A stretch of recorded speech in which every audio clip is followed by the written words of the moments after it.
Hello student, welcome to college study Delhi University. आज इस video में हम देखने वाले हैं आपका goods and service tax and custom law का जो क्वेश्चन पेपर आया है रेगुलर स्टूडेंट का, वो मैं यहाँ पे रिव्यू करने वाली हूँ। मैं बताने वाली हूँ कि कौन सा जो क्वेश्चन है वो कौन से टॉपिक से है और क्या क्या इंपॉर्टेंट होने वाला है। तो वीडियो को पूरा देखना और इसे शेयर करना। अगर आपको ये क्वेश्चन पेपर चाहिए, इस वीडियो के नोट्स चाहिए, तो आप हमारे टेलीग्राम चैनल को ज्वाइन कर सकते हैं। टेलीग्राम चैनल का लिंक आपको डिस्क्रिप्शन बॉक्स में मिल जाएगा।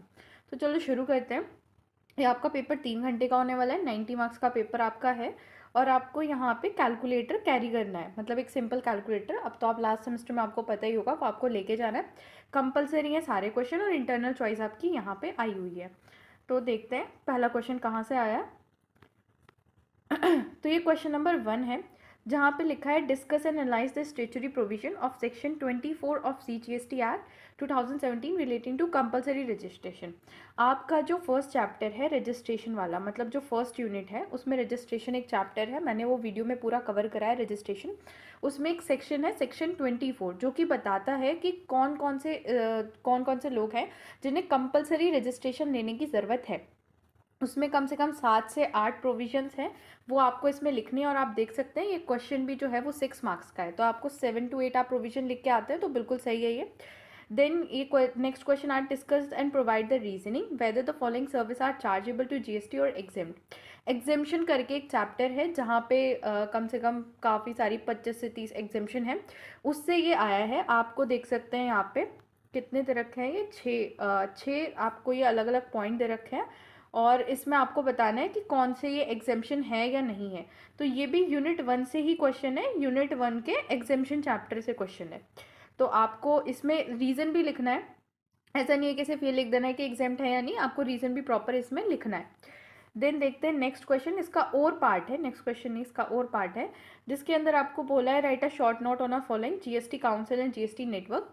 ये भी आपके यूनिट 1 से जो इंट्रोडक्शन चैप्टर है, इंट्रोडक्शन चैप्टर पूरा थ्योरी है। मैंने पूरी प्लेलिस्ट में आपको सबसे पहला वही मिलेगा, इंट्रोडक्शन कवर करा रखा है।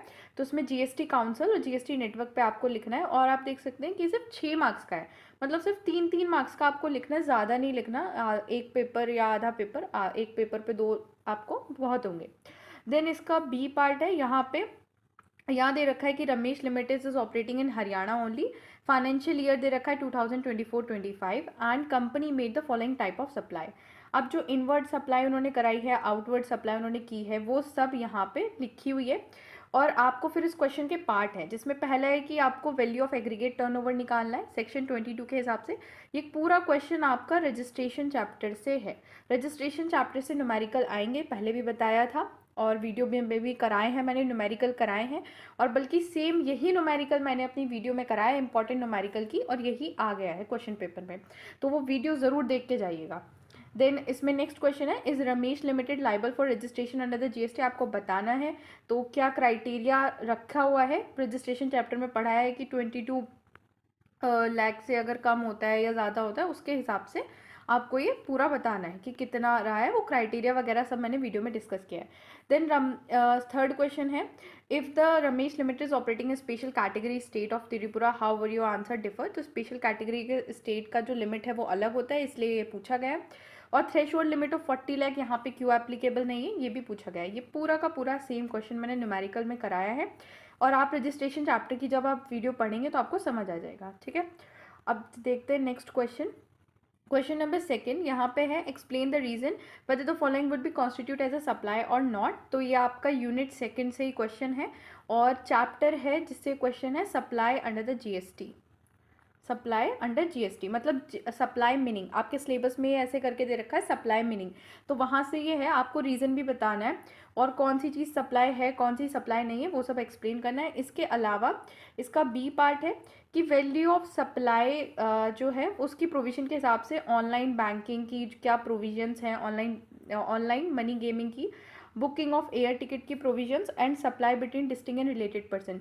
तो ये भी सेकंड यूनिट के वैल्यू ऑफ सप्लाई चैप्टर से है, आप प्लेलिस्ट चेक कर सकते हैं। प्लेलिस्ट में वैल्यू ऑफ सप्लाई चैप्टर भी पूरा कराया गया है, आपको पूरा समझ आएगा। देन इसके और पार्ट में आपको एक न्यूमेरिकल दे रखा है, यहाँ पे है Animax group impart certificate course in area of animation. The institute is based in Delhi. The fee of the course is 1,70,000 पर स्टूडेंट और यहाँ पे सब्सिडीज दी गई है। तो ये सब्सिडी वगैरह दे के पूरा यहाँ पे पूछा गया है कि वैल्यू ऑफ टैक्सेबल सप्लाई आप बताओ एक्सप्लेनेशन के साथ रिलीवेंट प्रोविजन की। और जीएसटी रेट अगर 18% एप्लीकेबल है तो आपको जीएसटी बताना है कितना लगेगा और कितना अमाउंट हम स्टूडेंट से करेंगे। और एक बहुत अच्छी बात ये भी है कि ये सेम न्यूमेरिकल भी मैंने कराया था, जो रेगुलर वाले स्टूडेंट थे जब उनका पेपर था तो मैंने वो वीडियो अपलोड किया, आप देख सकते हैं इंपॉर्टेंट न्यूमेरिकल की सेम टू सेम न्यूमेरिकल कराया था और सेम टू सेम न्यूमेरिकल आपके पेपर में आया हुआ है। और ये जो न्यूमेरिकल है ये वैल्यू ऑफ सप्लाई चैप्टर से ही है, ठीक है। देन आ जाते हैं इसके बी पार्ट को देखते हैं। तो यहाँ पे लिखा है briefly explain the relevance of determining a place of supply under the GST, determine the place of supply and the nature of supply under the following cases. यहाँ पे आपको नेचर और प्लेस ऑफ सप्लाई बताना है। तो यहाँ पे लगभग ये आई थिंक हाँ ये इतने क्वेश्चंस दे रखे हैं, 4 क्वेश्चन। यहाँ पे सब में आपको place of supply nature of supply बताना है और ये पूरा एक्सप्लेन कर रखा है। तो ये यूनिट सेकंड से ही क्वेश्चन है, यूनिट सेकंड के प्लेस ऑफ सप्लाई चैप्टर से क्वेश्चन है, ये भी मैंने कराया हुआ है तो आप देख सकते हैं। देन नेक्स्ट आ जाते हैं थर्ड क्वेश्चन पे। थर्ड क्वेश्चन कहता है ABC enterprises registered tax payer under the GST act is engage in distribution of electric cattle. ABC enterprise has incurred the following expenses during a tax period. अब detail यहाँ पे GST के given है, ये दे रखे हैं पूरे 10 यहाँ पे हैं ये, ठीक है। और फिर हमसे पूछा है कि एलिजिबिलिटी बताओ कि आईटीसी क्लेम हो सकता है या नहीं हो सकता, और अगर हो सकता है तो क्यों और नहीं हो सकता है तो क्यों, तो आपको रीज़न भी बताना है। तो ये आपके यूनिट थर्ड के आईटीसी चैप्टर से है, इनपुट टैक्स क्रेडिट वाला जो चैप्टर था उससे ये आया है। और आपको एक एक प्रोविजन को पढ़ना और बताना है कि इसमें आप आईटीसी ले सकते हो या नहीं ले सकते। देन इसका बी पार्ट था कि आपको 8 गुड्स एंड सर्विसेज की लिस्ट बतानी चाहिए जो आरसीएम में आते हैं। मैंने लगभग 12 से 13 सिर्फ सर्विस कवर कराएंगे अपनी वीडियो में जो आरसीएम में आती हैं, और गुड्स अलग से कवर कराए हैं। तो अगर आप उन्हें जाके देखते हो तो आपको बहुत अच्छे से समझ आएगा। पूरी मैंने चार्ट के थ्रू आपको समझाया है ताकि आपको रेक्टाफिकेशन भी ना करना पड़े, प्रॉपर सब कुछ क्लियर हो। देन इसके और पार्ट में क्वेश्चन आया था यहाँ पे, Rishi company limited is retail in a medical equipment, it has a turnover of 45 lakh in a current financial year and a turnover of 60 lakh in a previous year. Rishi Corporation Limited is registered taxpayer under the GST. It has entered the following transaction. ये transaction दे रखे हैं जिसमें ये enter हुआ है। Then यहाँ पे हमें बताना है कि क्या ये आरसीएम में आता है या नहीं आता, या फॉरवर्ड चार्ज मैकेनिज्म में आता है, किस चीज़ में आता है। तो ये आपका आरसीएम चैप्टर से ही आपको साफ साफ पता भी चल रहा होगा। तो आरसीएम में आपको बस ये बताना है कि आरसीएम में है या किसी और में। तो ये आपको मतलब अगर आप वीडियो पढ़ोगे ना तो आपको बहुत अच्छे से क्लियर हो जाएगा कि आरसीएम में आता है या नहीं आता। और 10 मार्क्स का ये क्वेश्चन आपका आया हुआ है। देन इसके बी पार्ट में आपको एक न्यूमेरिकल दिया हुआ है। अनन्या रजिस्टर्ड सप्लायर है जिसने ये डिटेल मंथ ऑफ फरवरी की दी है। यहाँ पे आपको अब निकालना है कि GST under the CGST, SGST, IGST के अंदर क्या क्या ये चीज़ें आती हैं। ऐसा ये सेम तो नहीं बट हाँ ऐसा न्यूमेरिकल मैंने कराया है, आपने इंपॉर्टेंट न्यूमेरिकल में आप चेक कर सकते हो। तो ये आपका कौन से चैप्टर से, या आईटीसी चैप्टर से है। आईटीसी के जो न्यूमेरिकल हैं उससे ये आपका आया हुआ है यूनिट थर्ड का, ठीक है। देन देखते हैं क्वेश्चन नंबर 4। क्वेश्चन नंबर 4 में पहला explain the provision related to GST R9 एंड जीएसटी R9A QAR। तो ये आपका यूनिट 4 से है। यूनिट 4 आपका पूरा थ्योरी है, आपको पता ही होगा। तो ये पूरा थ्योरी क्वेश्चन आपका यूनिट 4 से आ गया है। देन इसका बी पार्ट है explain the taxability of following specified service when provided through the e commerce. E commerce के थ्रू जब ये सर्विस प्रोवाइड करते हैं तो इसकी हमें प्रोविजन बताती है। Restaurant service and accommodation of the service. ये क्वेश्चन आपका वैल्यू ऑफ सप्लाई वाले चैप्टर से है कि आपको इसकी प्रोविजंस बतानी है कि कैसे ये लगेगा, तो आप वहाँ पे देख सकते हो। देन आता है सी क्वेश्चन आपका differentiate between composite and mix supply with the help of suitable example. तो ये आपका सप्लाई का जो फर्स्ट चैप्टर है मीनिंग ऑफ सप्लाई, और मैंने कवर करा रखा है चैप्टर के नेम से सप्लाई अंडर द जीएसटी। उसके अंदर मैंने पूरा ऐसे डिफरेंस बना के प्रॉपर कवर करवाया, विद एग्जाम्पल ही कवर कराया। तो आप जाके वीडियो देख लेना, समझ आ जाएगा। 3 मार्क्स का ये क्वेश्चन है। देन इसके और में आपको शॉर्ट नोट लिखने को आया है इन तीनों पे। ये यूनिट 4 से आपका क्वेश्चन है 9 मार्क्स का। देन इसके बी पार्ट है explain the provision related to electronic cash ledger and electronic credit ledger. ये भी आपका यूनिट 4 से ही है, आप इसे पढ़ सकते हैं, बिल्कुल थ्योरी क्वेश्चन यहाँ पे दे रखा है। Then explain briefly the provision of section 14 of CGST act regarding determination of time of supply in case of change of rate of tax. तो ये जो है आपका यूनिट 2 से क्वेश्चन है टाइम ऑफ सप्लाई।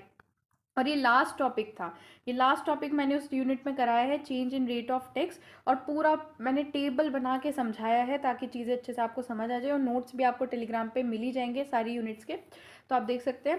देन उसके बाद आपका क्वेश्चन नंबर 5 है, determine the accessible value of the following detail. आपको डिटेल्स दे रखी है, आपको एक्सेसिबल वैल्यू निकालना है। ये यूनिट 5 से है, आपका कस्टम लॉ वाला जो चैप्टर है वहाँ से है, न्यूमेरिकल क्वेश्चन। और ऐसा क्वेश्चन मैंने कराया है इंपॉर्टेंट न्यूमेरिकल में, सेम तो नहीं है बट हाँ ऐसा ही है, आप देख सकते हो, फिर जाके वीडियो आपको समझ आ जाएगा। 6 मार्क्स का ये क्वेश्चन है। देन शॉर्ट नोट लिखने को iron and custom duty, countervailing duty, ये भी यूनिट 5 से ही है, थ्योरी यूनिट 5 से। देन सी क्वेश्चन है, ABC is registered dealer in a goods making interest rate supply in state of Madhya Pradesh, has report the aggregate turnover of this. यहाँ पे हमें composition scheme के लिए एलिजिबल है या नहीं वो सब बताना है, तो ये क्वेश्चन यूनिट 2 से है, और यूनिट 2 के भी कौन से चैप्टर से, कॉम्पोजिशन स्कीम वाले चैप्टर से ये आया हुआ है। देन देखते हैं इसका हाँ ये यहाँ पे भी इसका ये सेम ही पार्ट है, यहाँ पे कॉम्पोजिशन स्कीम का आ सकता है या नहीं आ सकता वही सब पूछा है, तो ये भी यूनिट 2 की कॉम्पोजिशन स्कीम से है। हाँ, इसके और पार्ट में क्वेश्चन आया, Ruchi limited is import a machine from England, और यहाँ पे सारी डिटेल्स आपको दे रखी है, और यहाँ पूछा है you are required to calculate assessable value and duty payable. दो चीज़ निकालनी है। देखो मैं आपको अभी भी कहूँगी कि आप अपना क्वेश्चन पेपर बहुत ध्यान से पढ़ें। कई बार क्या होता है, आप क्वेश्चन ध्यान से नहीं पढ़ते और चीज़ें आपकी मिस हो जाती हैं। कि मेरे स्टूडेंट्स ने बताया कि उनका एक्सेसिबल वैल्यू तो निकाल के आ गए मैम, बट ड्यूटी पेबल रह गई है। तो मैं चाहती हूँ कि आप में से किसी का भी ऐसा ना हो कि एक आपने पढ़ के गए हो, आता है फिर भी आप छोड़ के आ जाओ, ठीक है। यहाँ पे जीएसटी कंपनसेशन चीज़ को इग्नोर करना है, इसका कोई इतना खास रिलेवेंस नहीं है। तो ये यूनिट 5 से ही है, यूनिट 5 का न्यूमेरिकल है, और सेम न्यूमेरिकल मैंने कराया है वीडियो में, आप देख सकते हो जाके। 8 मार्क्स का ये पूरा न्यूमेरिकल है। देन लिखा है right a short note on basic custom duty social welfare charges, 4 number का है, मतलब 2-2 नंबर का। तो ज़्यादा कुछ नहीं, आप एक पेपर भी लिख के आएंगे, आधा पेपर लिख के आ जाएंगे, हो जाएगा उतना, 2-4 नंबर का ही है, ज़्यादा इतना है नहीं। देन इसका सी पार्ट है, determine the time of supply and applicable rate. तो ये भी आपका टाइम ऑफ सप्लाई यूनिट 2 से क्वेश्चन है, यूनिट 2 के टाइम ऑफ सप्लाई से ये क्वेश्चन है। और टाइम ऑफ सप्लाई की वीडियो में आप सबसे लास्ट टॉपिक देखिएगा, लास्ट टॉपिक मैंने यही कराया है, और यहाँ पे आपको ये कई 5-6 केस दिए हैं, और 6 केस में आपको टाइम ऑफ सप्लाई बताना है और रेट बताना है।